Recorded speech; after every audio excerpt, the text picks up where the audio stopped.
సుమన్ టీవీలో మీ personal and business promotions కోసం కింది నెంబర్కి కాంటాక్ట్ చేయండి. నమస్తే, వెల్కమ్ టు సుమన్ టీవీ. నేను మీ జర్నలిస్ట్ నాగతేజ. అంతరించిపోతున్నటువంటి నాటకాలకు జీవం పోస్తున్నారు ప్రకాశం జిల్లాకు చెందిన కళాకారులు. ప్రజెంట్ మనం ఒంగోలు నగరంలోని నెల్లూరు బస్ స్టాండ్ వద్ద ఉన్నటువంటి పౌరాణిక పద్య నాటక శిక్షణల కేంద్రంలో ఉన్నాం. ఇక్కడ ఒకసారి కళాకారులతో మనం మాట్లాడే ప్రయత్నం చేద్దాం. ఎందుకంటే కొన్నేళ్ల క్రితం ఒక గ్రామంలో నాటకం జరుగుతుందంటే ఊరు వాడ గ్రామం అంతా ఏకమై ఒక చోట కూర్చొని బంధుత్వాలకు సంబంధించి భారతీయ సంస్కృతి సాంప్రదాయాలకు సంబంధించి జరిగేటువంటి నాటకాలను చూస్తూ ఎంతో ఆనందించేవారు. కానీ ప్రస్తుత రోజుల్లో TV, serial, YouTube, web series వంటి ఎన్ని వచ్చినప్పటికీ నాటకం ఉన్నటువంటి క్రేజ్ మాత్రం అంతా ఇతనికా చెప్పుకోవచ్చు. ఇప్పటికీ ఈ కళకి జీవం పోస్తూ ఎంతో మంది కళాకారులు తమకున్న కళ నైపుణ్యాన్ని బయటకు తీసుకొస్తూ కూడా ముందుకెళ్తున్న పరిస్థితి. కొంతమంది కళాకారులతో మనం మాట్లాడదాం. ఈ రోజు ఈ కళకు సంబంధించి వారి మాటల్లో మరిన్ని విషయాలు తెలుసుకునే ప్రయత్నం చేద్దాం. ప్రజెంట్ మనతోటి ఈ శిక్షణాలయాన్ని ఏర్పాటు చేసి వీరందరినీ ఏకం చేసి ముందుకు తీసుకెళ్తున్నటువంటి అంజన్న గారు మనతో ఉన్నారు. మరొక మంది ఆ సంస్కృతి సంగీతానికి సంబంధించి విద్వాంసులు కూడా ఇక్కడ ఉన్నారు. వారితో కూడా మాట్లాడదాం. అంజన్న గారు నమస్తే. నమస్తే. ఎన్నేళ్ళుగా ఉంటున్నారు ఒంగోలు నగరంలో? మీ పూర్తి పేరేంటి? మీ కుటుంబ నేపథ్యం? నా పేరు మాక ఆంజనేయులు అండి. మాది సొంతూరు వచ్చేసి మరిపూడి మండలం, సన్నమూరు గ్రామం. నాకు ఈ నాటక రంగం మీద చిన్నప్పటి నుంచి మక్కువ. అంటే మా ఊర్లో నేను చిన్నప్పటి నుంచి కూడా బ్రహ్మంగారి నాటకాలు నేర్చుకుంటా ఉంటే వాళ్ళ దగ్గర పోయి కూర్చుని నిద్ర వచ్చిన దాకా వాళ్ళ దగ్గర చూస్తూ ఉండేవాడిని. ఆ క్రమంలోనే నాకు ఈ నాటకం మీద కొంచెం ప్రేమ ఏర్పడింది. నేను వృత్తి రీచ్ అయితే మాది టెంట్ హౌస్ నెల్లూరు బస్ స్టాండ్లోనే. ఈ అంతరించిపోతున్న కళారంగంలో మళ్ళీ ఇప్పుడు సమాజం అంతా కూడా నాటికలకు ఇదైపోయి కనీసం సినిమా హాల్ దాకా పోయే పరిస్థితి కూడా లేదు. యూత్ ఈ సీరియల్స్ కూడా చాలా ఇబ్బంది పడుతున్నారు అనేది నా భావన. అలా కాకుండా నాటక రంగాన్ని కూడా గతంలో మీరు అన్నట్టు ఒక పల్లెటూరులో నాటకం జరుగుతుందంటే ఎద్దల బండ్లు కట్టుకొని ఆ నాటకానికి పోయి చూసి వచ్చిన రోజులు ఉన్నాయి. ఆ వరవడి మళ్ళీ రావాలని ఈ పద్య నాటక శిక్షణాలయం ఇక్కడ ఏర్పాటు చేయడం జరిగింది. మేము 2017లో Addanki bus stand Krishna theatre దగ్గర స్టార్ట్ చేసాం. క్రిస్టేషన్లో కడవ సుబ్బారావు గారి ఆధ్వర్యంలో అక్కడ ఒక సంవత్సరం రన్ చేసిన తర్వాత శ్రీ వీరాంజనేయ నాట్య మండలి అని ఒక నాట్య మండలిని ఏర్పాటు చేసి దానికి ఎస్కే నాగూర్ గారు అధ్యక్షులు, నేను కార్యదర్శిని, మా లక్ష్మారెడ్డి గారు ట్రెజరర్గా ఒక 7 కార్యవర్గ సభ్యులుగా ఉంచి దాన్ని 18లో మేము రిజిస్ట్రేషన్ కూడా చేయించాం. ప్రజెంట్ మాది రిజిస్టర్ బాడీ, రన్నింగ్ లో రిజిస్టర్ బాడీ. అయితే ఇక్కడ ఈ వెనకున్న ఆడిటోరియము మహానుభావులు ఎంతో మంది పెద్ద పెద్ద డివి సుబ్బారావు గారు, బండారు రామారావు గారు, చేంగుర్తి నాగేశ్వరరావు గారు, రాజు గారు, ఎంతో మంది పెద్ద పెద్ద మహానుభావులు డ్రామాలు ఆడి ఒకప్పుడు అసలు ఒక కోలాహలంగా ఉండే ఆడిటోరియం ఇది. ఈ శిక్షణాలయం ఏర్పాటుకు ముందు చూసినట్టయితే అదొక బందల దొడ్డిలాగా పందులు గందరగోళంగా ఉండేది. అక్కడ డివి సుబ్బారావు గారి విగ్రహం, అక్కడ బండారు రామారావు గారి విగ్రహం, వాళ్ళ వర్ధంతి రోజును తప్పితే ఇక్కడ కూడా అంతా చండాలంగా ఉండేది. ఒక సందర్భంలో మున్సిపాలిటీ వాళ్ళతో మాట్లాడి ఇదంతా బాగు చేయించేసి మట్టి కూడా తోలిచ్చాం మా నాట్యమండలి. తర్వాత ఈ మనం మళ్ళీ గవర్నమెంట్ మారిన తర్వాత కొద్దిగా వాళ్ళకుండే చిన్న చిన్న బొంకులు ఏర్పాటు చేసుకున్నారు. మేము కానీ ఇది ఏర్పాటు చేయకపోతే ఈ ప్లేస్ కూడా ఇక్కడ ఉండేది కాదేమో, మళ్ళీ ఇక్కడ యార్మాన్ పెట్టి మోగేది కాదేమో. మాకు ఈ కళారంగం ఇంతమంది మహానుభావులు ఆడిన దగ్గర ఒక హార్మాన్ పెట్టి ఇక్కడ సౌండ్ తెప్పియాలనే ఉద్దేశంతో నేను లక్ష్మారెడ్డి గారు మా సొంత నిధులు వెచ్చించి ఇక్కడ ఏర్పాటు చేశాము. 18 నుంచి ఇది రిజిస్టర్ పాడండి. ఇక్కడ కడవ సుబ్బారావు గారు ఇదైపోయిన తర్వాత ప్రముఖ రంగస్థల నటుడు, పెద్ద నటుడు ఏవి సుబ్బారావు గారి గురువు గారు విశ్వరూపాచారి గారిని తీసుకొచ్చి ఒక 3 సంవత్సరాలు ఈ రూమ్ లోనే ఏర్పాటు చేశాము. ఆయన వైద్యరీత్యా కొద్దిగా ఇబ్బంది పడుతున్న తరుణంలో మాకు దేవుళ్లాగా మా వెంకటపాటి గారు ఆల్రౌండర్ అనమాట. ఆయన అంటే వాళ్ళైతే కొన్నిటికే పరిమితి, ఇతను ఆల్రౌండర్ అనమాట. హరిశ్చంద్ర నాటకం కానీ, బ్రహ్మంగారి నాటకం కానీ, గయోపాక్యం కానీ, చింతామణి కానీ ప్రతి నాటకాన్ని కూడా నేర్పగలిగే కెపాసిటీ ఉన్న వెంకటపాటి గారు మాకు దొరకటం మా అదృష్టము. ప్రజెంట్ అతన్ని పెట్టుకొని రన్ చేస్తున్నాము. ఇక్కడ ఫీజులు కానీ లేదంటే ఏదన్నా డొనేషన్ వసూలు చేయటం కానీ ఏమి లేదండి. మా నాట్య మండలి తరఫున కరోనా టైంలో కూడా పేద కళాకారులకి మాకు దోసిన సాయం కూడా చేసి మేము పేద కళాకారులను ఆదుకున్నాము. ఎవరైనా ఇంట్రెస్ట్ ఉన్నోళ్ళు, పద్య నాటకం మీద ఇంట్రెస్ట్ ఉన్నోళ్ళు, కళారంగం అంతరించిపోకుండా మళ్ళీ కళలకి పూర్వ వైభవం తీసుకురావాలనే ఉద్దేశంతో మేము ఇక్కడ ఈ రూమ్ ఏర్పాటు చేశాము. ఎవరు వచ్చి పాడుకున్నా ఆల్మోస్ట్ వెల్కమ్ అండి. గురువు గారికి ఏదో వాళ్ళ తృప్తి కోసం అంత ఇచ్చిపోతుంటారు. మేము గురువు గారిని ఇక్కడ ఆయన సింగరకొండపాలెం నుంచి కూడా ఇటీవల ఇక్కడే ఫ్యామిలీ తీసుకొచ్చి పెట్టాము. మాకు సంతోషం ఏంటంటే ఇక్కడికి వచ్చిన కాలం నుంచి ఉదయం గురువు గారు వచ్చిన కాలం నుంచి మళ్ళీ ఇంటికి పోయిన దాకా ఈ బాక్స్ మోగుతూనే ఉంటది. మా కోరిక నెరవేరింది అయితే అనుకున్నాము. మా ధ్యేయం కూడా ఏంటంటే గతంలో అసలు ఒక సేంకుర్తి నాగేశ్వరరావు గారు, ఆయనకి చదువుకోలేదు, మీరు చూసారో లేదో, ఆయన వస్తుంటే నెల్లూరు జైల్లోనే జైలు గారు బెత్తరపోయారు ఆయన దెబ్బకి. అంటే ఆయనలో ఉన్న సరస్వతిని చూసి అంత గొప్ప కళాకారుడు ఈ రూమ్ తరపున ఎవరన్నా ఒక్కళ్ళన్నా తయారవ్వాలని మా నాట్యమండలి తరపున మా ధ్యేయం అవ్వాలని ఆ సరస్వతిని కూడా మేము కోరుకుంటాం. ఒకటి మనం కొన్నేళ్ల క్రితం చూస్తే గ్రామంలో ఒక నాటికంటే కుటుంబం కావచ్చు, ఊరు అంతా కలిసి వచ్చి కూర్చుంటారు, చక్కగా నాటికం అయిపోదాకా ఉంటారు. ఈ రోజులు ఆ పరిస్థితి కనిపించట్లేదు. సోషల్ మీడియా ప్రభావం ఎలా ఉందంటారు? ఎందుకంటే మీలాంటి కళాకారులకి స్టేజ్ ప్రోగ్రామ్స్ ఎన్నో అవార్డులు తీసుకున్న వ్యక్తులు ఈ రోజు తెర మీదకి వచ్చే పరిస్థితి కనిపించట్లేదు. కళాకారుల పరిస్థితి ఎలా ఉంది ఈ రోజు? దౌర్భాగ్యం ఏంటంటే ఈ సోషల్ మీడియాలు కూడా ఇలా పోలీస్ స్టేషన్ లో కేసులు చూశారంటే మొత్తం సోషల్ మీడియా మీద అరాచకాలే.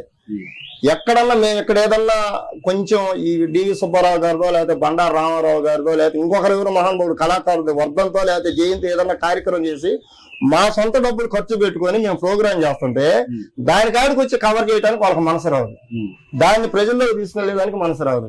ఇంక ఏదేదో చేస్తూ ఉంటారు. సోషల్ మీడియా ప్రభావం వ్యవస్థను నాశనం చేసే విధంగా ఉంది. అలాంటప్పుడు మీలాంటి వాళ్ళు, ఇప్పుడు సుమన్ టీవీ ఉంది, మీరు నాకు తెలిసి ఈ 2 సార్లు మీరు అపాయింట్మెంట్ కూడా అడిగారు. ఒకసారి సార్ మేము ఈ శిక్షణాలయాన్ని కొంచెం ప్రజల్లోకి తీసుకెళ్తాం, మీకు ముందు కృతజ్ఞతలు చెప్పాలి. మీలాగా కొంచెం కళాకారులు కళని ముందుకు తీసుకెళ్లేదానికి కానీ, పేద కళాకారుల సమస్యలు ప్రజల్లోకి తీసుకెళ్లేదానికి కానీ, లేదంటే మీ మీడియా ద్వారా గవర్నమెంట్ దాకా కూడా తీసుకెళ్లే కెపాసిటీ మీ మీడియాకు ఉంది. కళాకారుల కోసం పోరాడాలని మీ మీడియాని అయితే చేతులు ఎత్తి నేను నమస్కరిస్తున్నాను. ఒకటి, ఇప్పుడు ఇక్కడ ఎంతమంది వయసు పైబడిన వాళ్ళు ఉన్నారు. పద్యం పాఠం అంటే రాగం తీయాలి, గొంతులోంచి శృతి పలకాలి, శృతి తగ్గట్టు సంగీతం వాయించాలి. అసలు ఎలా నేర్పరి జరుగుతుంది? ఎందుకంటే గతంలో ఒక నాటకం వేయాలంటే కొన్నేళ్ల పాటు శిక్షణ తీసుకునేవాడు. మరి ఈ రోజుల్లో వృత్తిరీత్యా కావచ్చు, ఒక పక్క పనులు చేసుకుంటూ కుటుంబం గడుపుకుంటూ ఇక్కడికి వచ్చి దాని కళని మీరు ముందు తీసుకెళ్తారు. ఎలా ప్రోత్సహించుకుంటారు ఒకరినొకరు? సార్ అదేంటంటే మా అండర్స్టాండింగ్ మెయిన్. ఇప్పుడు మా గురువు గారు కూడా సంగీతం అంటే నాకు పూర్తిగా వచ్చని ఆయన చెప్పడానికి ధైర్యం చేయడు. ఎందుకంటే సంగీతం అనేది ఒక సముద్రం, దానికి అంశం అనేది లేదు. భగవంతుడు జ్ఞాపక శక్తి మనకి ఇచ్చిన కాడికి, వాళ్ళ గురువు గారు ఆయనకి నేర్పిన కాడికి, ఆయన మాకు నేర్పిన దానికి అంతవరకు మేము ఇక్కడ పాడుకుంటాం. మాకన్నా మహానుభావులు పెద్ద వాళ్ళు ఇక్కడికి వచ్చి అసలు వయసు నడవలేని వాళ్ళు కూడా ఒక పద్యం పాడుతుంటే స్టన్ అయిపోతాం. ఆశ్చర్యం వేసింది. అంటే గతంలో వాళ్ళు ఆ జ్ఞాపక శక్తి ఆ రోజుల్లో తిని ఆ జ్ఞాపక శక్తి అది వేరు.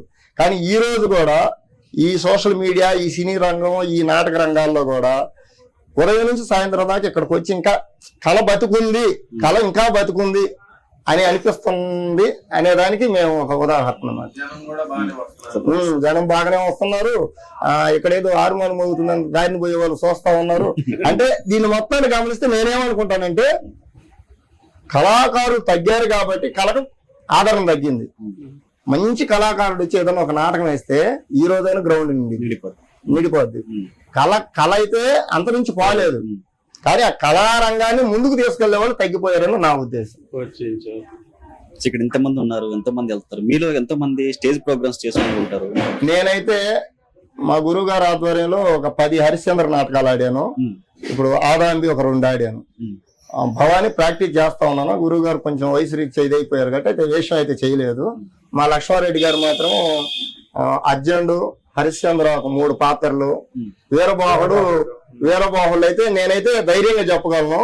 సీనియర్ ఆర్టిస్టులు ఉన్నారు మహానుభావులు చాలా మంది, రామారెడ్డి లాంటి వాళ్ళు, వాళ్ళ ప్లేస్ ని తను భర్తీ చేశాడని అయితే ఘనంగా చెప్పగలను నేను. మీకేమనిపిస్తుంది సార్? ఎన్ని నాటకాలు చేశారంటారు సార్? సో మీ ఫీలింగ్ ఇప్పటికి కూడా కళ మీద ఇంట్రెస్ట్ చూపిస్తున్నారు, ముందుకెళ్తున్న పరిస్థితి ఏం చెప్పారు? నా పేరు లక్ష్మారెడ్డి, ఎస్ఎస్ కానిస్టేబుల్ గా ఒంగోలులో పనిచేస్తున్నాను.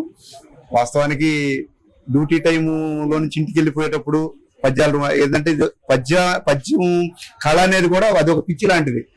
మనం ఇంత కష్టపడి డ్యూటీ చేసినా కానీ ఇంటికి వెళ్ళేటప్పుడు తొందరగా ఇంటికి వెళ్దామని కాదు, ముందు ఏదో ఒక రకంగా ఒక అరగంట అంత పద్యాలు పాడుకొని ఇంటికి వెళ్ళాలనేది ఒక పిచ్చి. ఆ పిచ్చి ఉంటేనే ఈ పౌరాణిక రంగము ఇదే.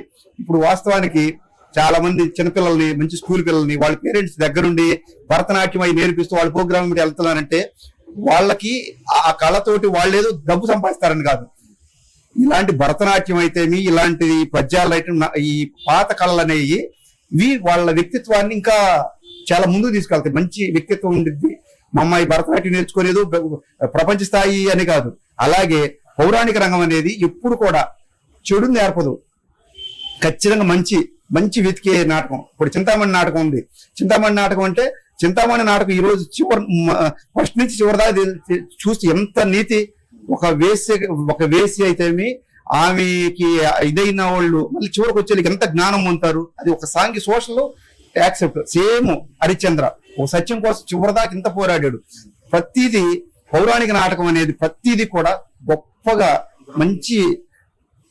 మంచి ప్రబోధం చేసేది తప్పితే చెడు మార్గం అనేది ఉండదు. మిగతా అంటే బ్రహ్మంగా నాటకం అలాగే ఈ నాటకాలు ఎవరైనా మంచులో పాపం బయట ఓపెన్ గా నాటకం జరుగుతుంటే కూర్చొని చివరిదాకా ఆ మంచులో తడుస్తా చివరి దాకా ఇంటికి వెళ్ళేవాళ్ళు.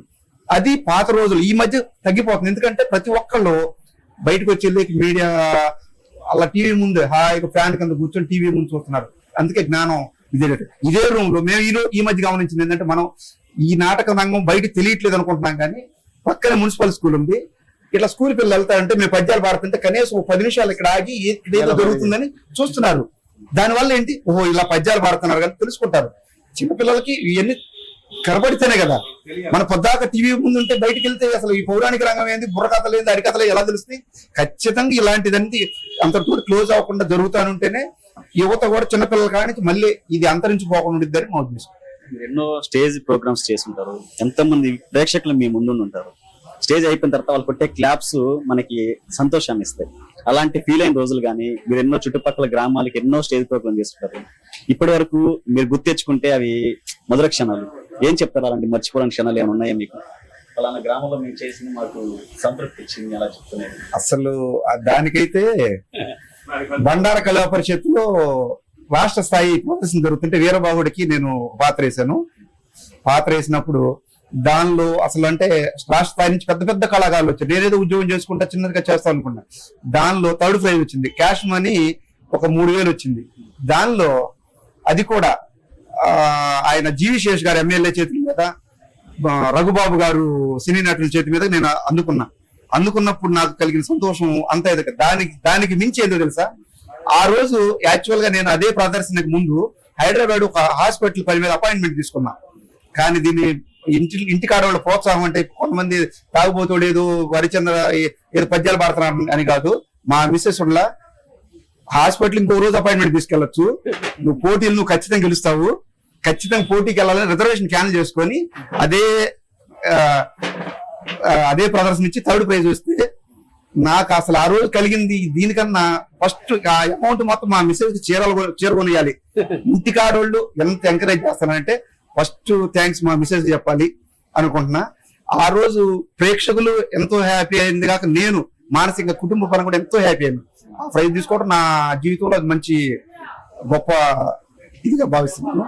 ఏ ప్రదర్శన అయినా వచ్చి డబ్బులు గెలుస్తుంటారు. బయట మేము ప్రదర్శన అయిపోంగులోని షేక్ హ్యాండ్ ఇస్తారు, అసలు ఒక్కసారి వాటేసుకుంటారు. ఇక అసలు అది దాన్ని మించింది లేదనిపిస్తుంది ఒక్కసారి. అదే దాన్ని మించి తృప్తి లేదు.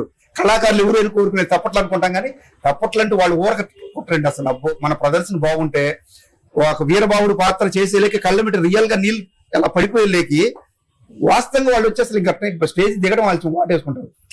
అప్పుడు మనం పొందే ఆనందం అంత ఇంత కాదు.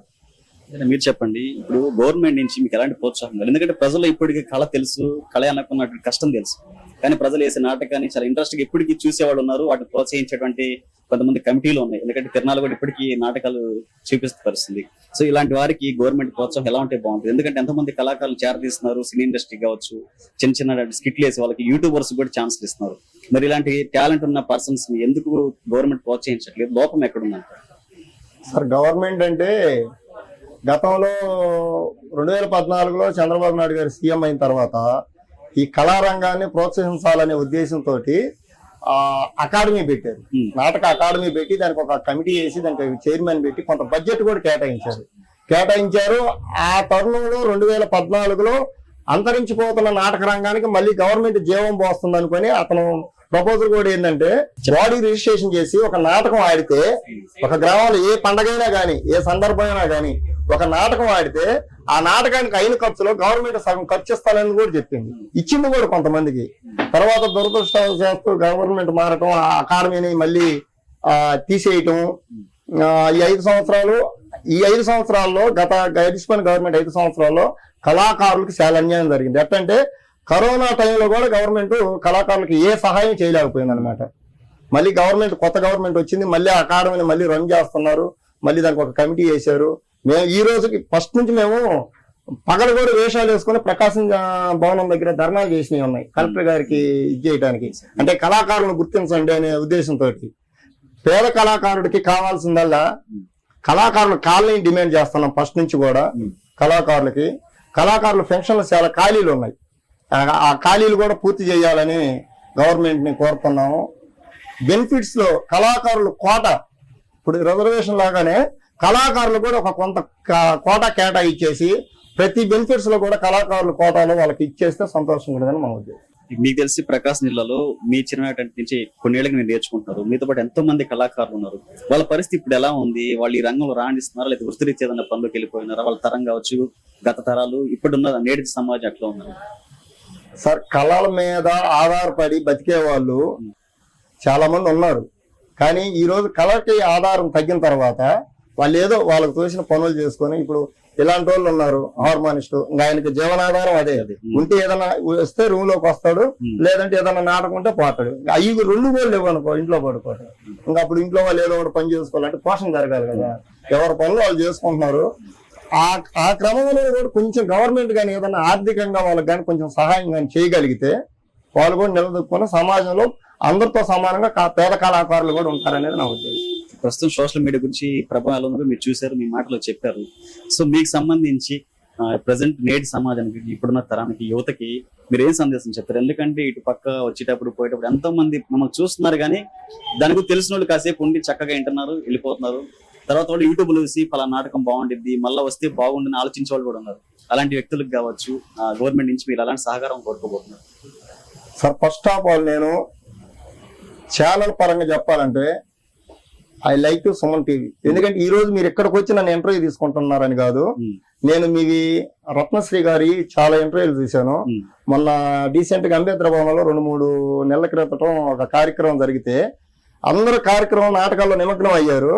మీరు ఆ కళాకారుల్ని ఒక్కొక్కరిని పట్టుకొని మీరు పక్క రూమ్లో తీసుకెళ్లి వాళ్ళ ఇంటర్వ్యూలు, మీ పరిస్థితి ఏంది, మీ స్థితిగతులు ఏంది, మీ నాటకాలు లేకపోతే మీరు ఏం చేస్తున్నారు అని తీసుకెళ్లి వాళ్ళ సమస్యల్ని వాళ్ళ బాధల్ని మీరు ప్రజల్లోకి తీసుకెళ్లి, ఆ రోజే నేను I like to Suman TV నేను గమనించి, అంటే నేనెవరు మీకు తెలియదు, ఈ రోజే తెలుసు. ఆ రోజు నేను అంబేద్కర్ భవనంలో నేను గమనించాను మీ ఇంటర్వ్యూలు ప్రతి ఒక్కటి కళాకారులు వాళ్ళు చెప్పే సమస్యలు సోషల్ మీడియాలో నేను చూస్తా ఉన్నాను.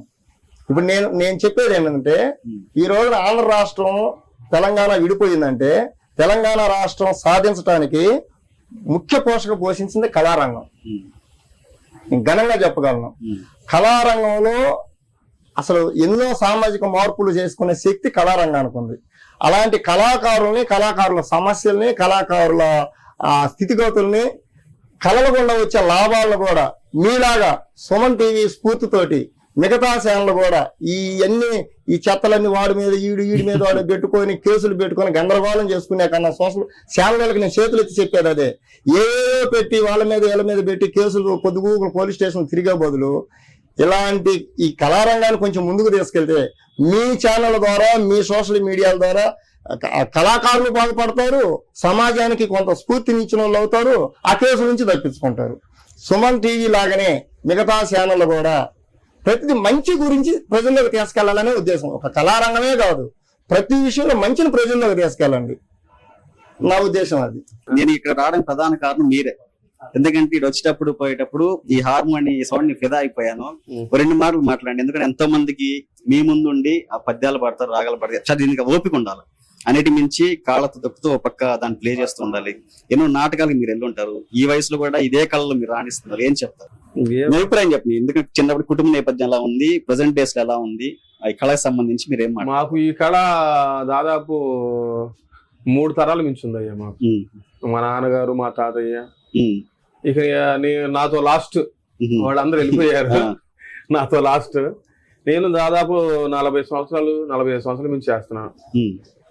ఇదే దీని మీద ఆధారపడి దీని మీద ఆధారపడి ఇంకా జరిగినా జరగకపోయినా దాని మీదే బ్రతుకుతూ దాని మీదే పిల్లల్ని పోషించుకుంటా చేసుకుంటా వస్తాను. దీన్ని ఎట్లా నేర్చుకున్నారు అంటే మా నాన్నగారు నేర్పించారు. మా నాన్నగారు నేర్పిస్తే నేను నేర్చుకున్నా. ఇప్పుడు ఎన్నో స్టేజ్ ప్రోగ్రాంలు చేస్తుంటారు, నాటకాలకి నేను చాలా చేస్తుంటానయ్యా, గుర్తులేవు. వయసు రీత్యా పైబడినప్పటికీ, ఎందుకంటే అప్పటి నుంచి కాళ్ళ నొప్పులు, నడువుల నొప్పులు అన్ని వస్తాయి, వయసు పోయింది కదా. కూర్చొని ఓపిక్ గా చేయాలి. ఎట్లా ఉందంటారు ఇప్పుడు జర్నీ? ఓపిక చేస్తా ఓపిక వరకు చేయటం, తర్వాత ఆగిపోవటం, చేసేది ఏమన్నా దాని మీద ఇంట్రెస్ట్ అలాంటిది అంతే. ఇప్పుడు కొంతమంది మాస్టర్ల గురించి, చెక్కబదిన మాస్టర్ ఎదురు నేర్చుకునే వ్యక్తి సరిగ్గా చేయకపోతే చెక్కతో కొడతారని విన్నా. అట్లా మీ ఎదురు పద్యాలు పాడేటప్పుడు మాకు చెప్పంగా కనుక వాళ్ళు కనుక సరిగ్గా అనలేదు అనుకో, అప్పుడు కోపం వచ్చింది. అది అప్పుడు ఎట్లా రియాక్ట్